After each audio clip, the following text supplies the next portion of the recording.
Baik, bertemu kembali dalam Person SY. Tadi ada saksikan bikisan menarik dengan tajuknya Puncak Awan dan juga Dasar Lautan. Ada kaitan kenapa kita memilih tajuk itu. Itulah Puncak Awan dan juga Dasar Lautan. Saya dan Zahira, saya kata dia kita ke laut, Zahira. Ya, sebab saya masuk ke pergi laut. Okay, kita tanpa buang masa, kita nak perkenalkan dua wanita hebat ini bersama dengan Hari Wanita yang kita akan sambut pada Isnin nanti. Zahira, saya perkenalkan dulu Puncak Awan ini.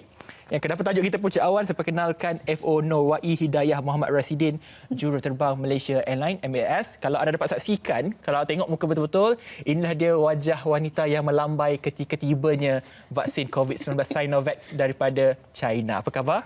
Khabar baik. Ya, Assalamualaikum semua. Waalaikumsalam. Seorang lagi, Zahira. Ya, seorang lagi ni pula ke dasar lautan. Ya. Duduk juga di pelantar minyak. Aha. Tapi kita tak sampai ke situ walaupun suka pergi laut. Kita bersama dengan Lim Chia Wei ataupun lebih dikenali dengan nama Cempaka Lim. Selamat datang. Apa khabar? Terima kasih, khabar baik. Terima kasih kerana menjemput. Ya, seorang jurutera petroleum Ya Allah, yang hebatnya. bekerja dengan syarikat antarabangsa Schlumberger. Hebatnya, Zahira. Betul. Okey, hebat.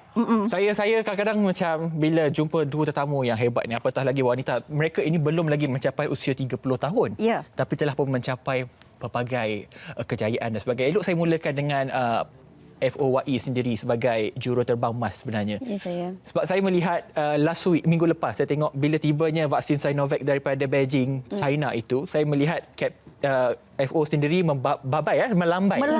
Melambai. Dan mungkin kita nak cerita dulu pengalaman dipilih sebagai pilot ataupun juruterbang wanita untuk membawa Sinovac. Itu bukan satu perkara yang mudah dan juga sejarah buat negara sebenarnya. Sebenarnya saya rasa amat berbesar hati because I was a part of something so significant. Tapi sebenarnya I was only a small part of it. And yang boleh saya kongsikan adalah I was quite proud sebab saya adalah satu-satunya juruterbang wanita on that flight dengan pasukan yang lain untuk menerbangkan the vaksin balik ke sini. So I'm just really proud that I was the only girl there. Bila Wai menyebut small part ni, kadang-kadang saya rasa macam, saya rasa awak sangat hebat untuk membawa kapal terbang, kenderaan yang gergasi boleh saya katakan. Tapi kenapa you kata small part? You tak rasa ke you macam, wow? Tak, sebab semua juruterbang di Malaysia Airlines adalah trained the same way. So it's nothing incredible. Cuma coincidentally, it was a very important flight and it means a lot for the rakyat. But other than that, saya rasa banyak lagi yang terlibat dalam operasi ini yang di luar penglihatan umum and dorang yang bertugas dan I feel like they layak lagi dapat memuji dan terima kasih. Kalau anda perhatikan visual, inilah dia FOYE yang melambai-lambai ketika mana tibanya di Malaysia. Nama FOYE ini tercatat dalam sejarah penerimaan vaksin COVID-19. FOYE sendiri sudah pun melakukan penerbangan 1,500 jam. Ya, Saya tahu betul. pengalaman itu panjang kalau ikut jamnya, tapi kalau untuk pengalaman ini, kalau kita lihat ni, ramai media dan juga barisan kementerian, menteri-menteri menyaksikan sejarah ini. Apa perasaan lain yang mungkin Wai boleh gambarkan untuk kita? Yang perasaan lain adalah rasanya seperti saya bawa harapan balik ke Malaysia. So I think it's a very different feeling compared to penerbangan-penerbangan yang lain. FOYE juga sebenarnya membesar di Abu Dhabi sejak daripada umur 7 tahun. Ya, betul. Bukan berada di Malaysia dan balik ke Malaysia selepas habis sekolah pada umur 17 tahun dan terus masuk ke sekolah penerbangan kan? Betul. Siapa sebenarnya yang menjadi sumber inspirasi kepada FOYE untuk terus mendalami bidang sebagai juruterbang? Sumber inspirasi adalah ayah dan mak saya. Ayah saya sebenarnya pilot di Abu Dhabi dan I think my mom has always pushed me to do whatever it is that makes me happy. And rasanya saya dari dulu lagi minat kapal terbang, minat take off and landing. So alhamdulillah my parents were very supportive in this. Difahamkan FOYE melambai itu kepada YB Khairi Jamaluddin, betul? Ya, betul. Lambai-lambai dekat YB KJ gitu. Okey, tetamu kedua Zahira, ni pun tidak kurang hebatnya. Nama beliau kita panggil Cempaka. Secantik bunga cempaka jugalah Zahira. Bagi tanya. You bagi I tanyalah kali ni. Okey, Cempaka. bila kita tengokkan dalam bidang kejuruteraan, petroleum terutamanya, tapi secara keseluruhan dalam bidang kejuruteraan juga, penglibatan wanita adalah sangat minoriti. Yang mana bila dalam bidang STEM, sangat sikit, tak sampai 20% pun. Jadi siapa sebenarnya yang menjadi suri teladan kepada Cempaka sendiri untuk terus mendalami bidang ini? Pertama sekali, terima kasihlah kerana jemput kami datang ke rancangan Pesona XY ini. Saya rasa sangat rendah diri sebab banyak lagi wanita yang hebat-hebat belaka di luar sana, dan saya harap mesej yang saya sampaikan hari ini boleh menjadi sumber inspirasi kepada wanita-wanita di luar sana lah. Sumber inspirasi atau inspiration saya adalah mentor saya sendiri, iaitu Beryl Audru. She's very committed. Dia buat kerja memang betul-betul buat sampai ke hujung pangkal. So dia memberikan saya banyak inspiration untuk melanjut atau lagi memperkasakan saya punya skill dalam petroleum engineering ini. Cempaka saya difahamkan dapat nama Cempaka daripada ibu kepada kawan baik Cempaka sendiri. Untuk memudahkan nama Lim Chia Wei, tapi panggil Cempaka lah. Saya pun nak panggil Cempaka jugalah. Nama sama dengan kampung saya sebenarnya. Okey.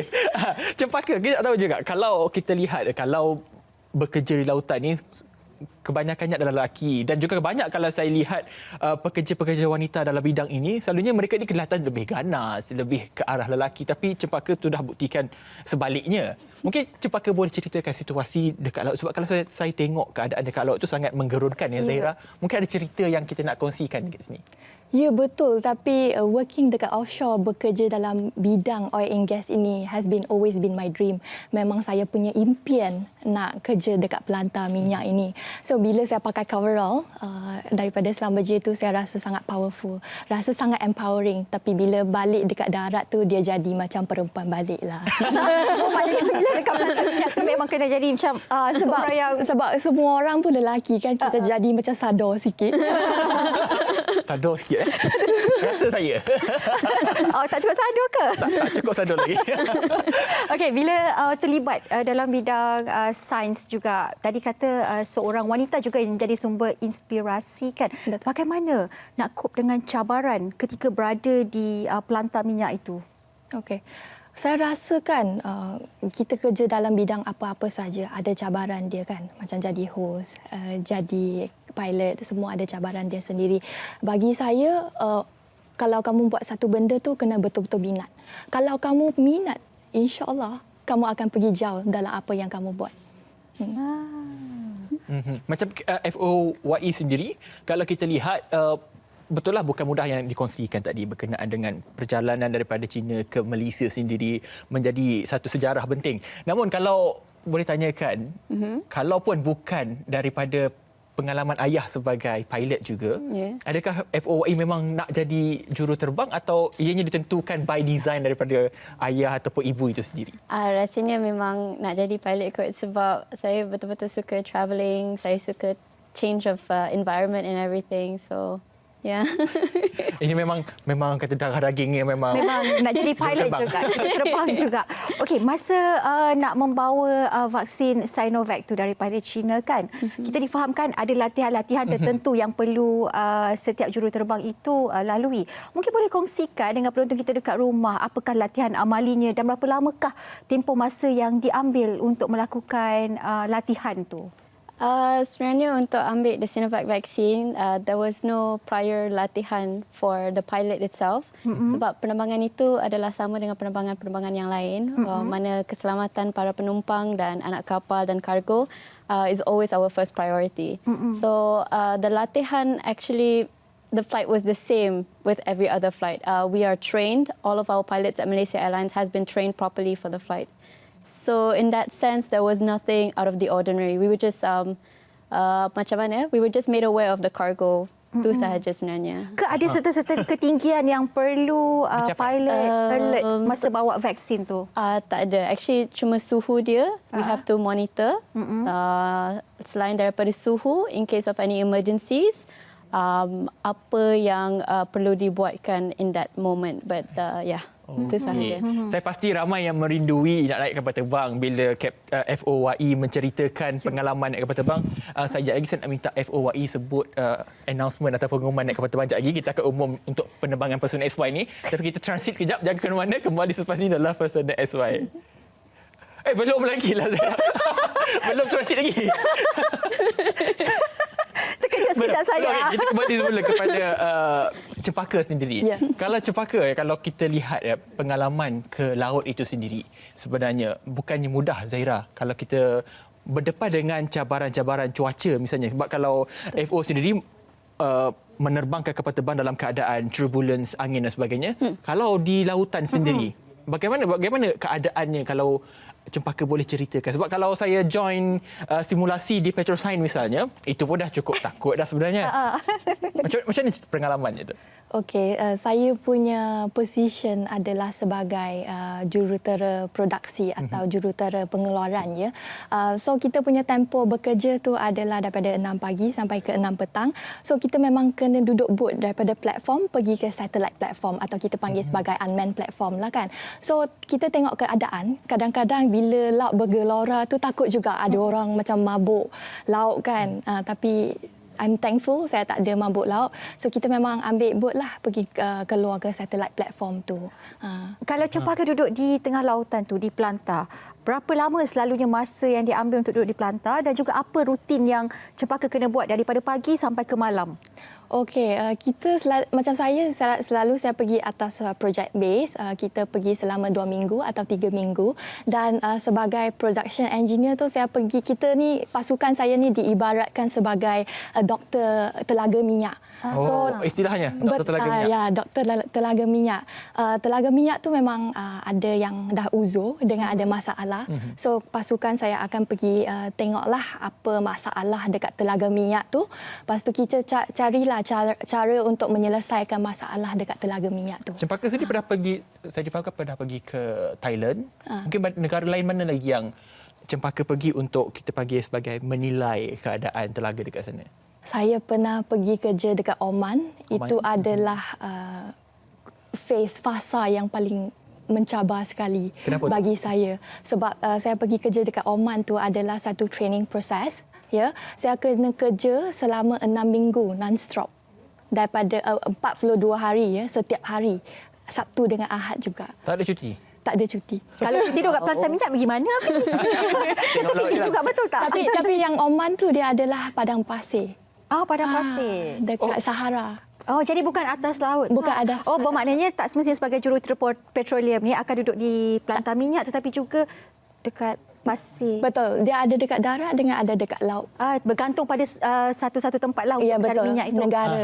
Doktor telaga minyak. Sikitlah saya nak tanya Cempaka sikit lagi. Kalau dekat pelantar tu kan banyak lelaki kan? Betul. Macam mana Cempaka menyesuaikan diri? Macam Cempaka tadi kata pergi ke sana pakai baju, uniform dan sebagainya, kita akan rasa lebih powerful dan sebagainya. Mungkin cara lain untuk Cempaka mingle ataupun bergaul dengan orang-orang lelaki dekat sana yang kita faham sifatnya lebih ganas, lebih terbuka. Jangan lebih ganas, lebih dominan. Betul, dominan. Tapi kan semua orang cakap macam menakutkan bila kerja dalam oil and gas atau bidang tenaga ni sebab banyak lelaki kan. Tapi sebenarnya tidak. Semua orang tu sangat baik. Bila diorang nampak bunga datang ke pelantar minyak tu, semua orang sambut dengan baik. Tak ada masalah. Baru nampak yang lain sikit lah. Daripada mereka ada rambut panjang macam tu. Okey Zahra, ni baru sekarang kita pun nak break betul. Tadi saya nervous lah. Ada 2 bunga Cempaka ni. Saya nak panggil bunga orkid lah. Sebab orkid ni ketahanan lebih dahsyat lagi lah kan. Okey, jadi ke mana? Kita akan berehat seketika kembali selepas ini dalam Personal SY dengan perbincangan yang lebih mendalam berkaitan dengan topik hari ini. Kembali selepas ini.